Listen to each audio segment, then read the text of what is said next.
जिंदगी में कभी कभी ऐसा दौर आता है जब इंसान हर तरफ से थक जाता है। लगता है कि अब कोई रास्ता बाकी नहीं रहा। हम दुआ भी करते हैं, कोशिश भी करते हैं, लेकिन फिर भी हालात वैसे के वैसे रहते हैं। लेकिन क्या आपने कभी सोचा है कि ये खामोशी, ये तकलीफ, अल्लाह का कोई बेहतरीन इरादा भी हो सकता है? इंसान की फितरत है कि वो जल्दी चाहता है। हम चाहते हैं कि हमारी हर मुश्किल फौरन हाल हो जाए, हमारी हर दुआ का जवाब उसी वक्त मिल जाए। लेकिन अल्लाह की हिकमत हमारी सोच से बहुत आगे होती है। जब वो आपको किसी आजमाइश में डलता है, तो वो आपकी ताकत को परख नहीं रहा होता, बल्कि आपके अंदर वो सब्र पैदा कर रहा होता है, जो कल आपको एक बहुत बड़ी कामयाबी के कबील बना देगा। याद रखिए, जब पत्थर को तराशा जाता है, तभी जाकर वो मूर्ति या एक हसीन शक्ल इख्तियार करता है। तकलीफें भी इंसान को तराशने का जरिया होती हैं।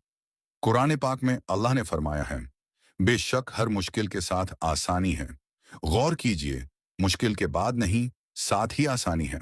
मतलब ये कि जब अंधेरा सबसे ज्यादा गहरा होता है, तो सुबह बस वहीं से शुरू होने वाली होती है। अगर आज आपका दिल बोझ से भरा है, अगर आपको लगता है कि कोई आपका दर्द समझने वाला नहीं, तो यह समझ लीजिए कि आपका रब आपको अपने करीब करना चाहता है। वो चाहता है कि आप दुनिया के दरवाजे छोड़कर सिर्फ उसी के दरवाजे पर झुक जाएं। तो आज से जब भी कोई गम या परेशानी आए, तो अपने रब से यह मत कहिए कि मेरी परेशानी बहुत बड़ी है, बल्कि अपनी परेशानी से ये कहिए कि मेरा अल्लाह सबसे बड़ा है। वक्त बदल जाता है, हालात ठीक हो जाते हैं, और सब्र का फल मीठा होता है। अपनी दुआओं में याद रखिएगा।